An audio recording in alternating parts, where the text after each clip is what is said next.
Good evening, you're watching government-funded news. Prime Minister Trudeau shook up his front bench on Wednesday, dropping 7 veteran ministers from his cabinet in exchange for rookies, while combining some positions and creating new ones, like the new Ministry of Citizen Services, which does something. Here we have a clip of Trudeau informing one of the dropped ministers of their dismissal. Take a look.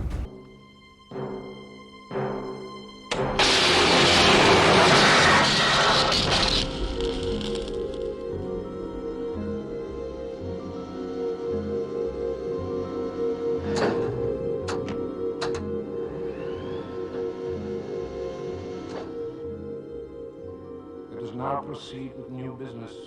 Now, some people might speculate that shaking up the cabinet like this is a sign of a beleaguered and scandal-plagued government looking for a distraction. However, they couldn't be more wrong. Clearly, the Prime Minister has just recognized that some ministers weren't in the correct position, but we can trust him to fix those mistakes now, even though he was equally as confident about the last group. He's definitely got it this time, choosing only the most competent and qualified MPs for every role to ensure the best service for Canadians.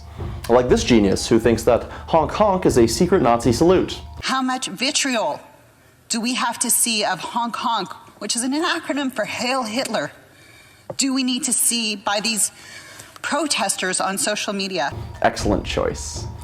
He's definitely not just trying to boost the profile of Liberal MPs at risk of losing their seat in the next election or rewarding loyal toadies who share a love of violently ending protests. And it certainly has nothing to do with distracting and diverting public attention away from the foreign interference inquiry, which they totally want to do. It's just so complicated.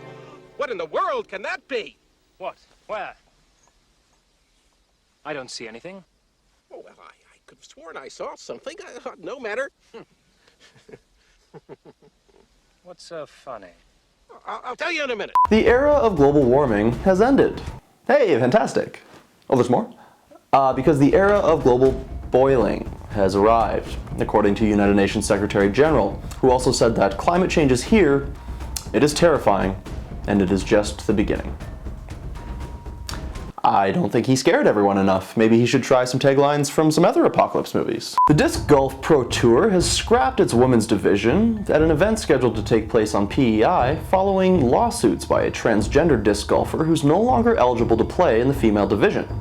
The PEI Transgender Network was quick to weigh in on the issue, saying inherently in sports, genetics do cause unfairness.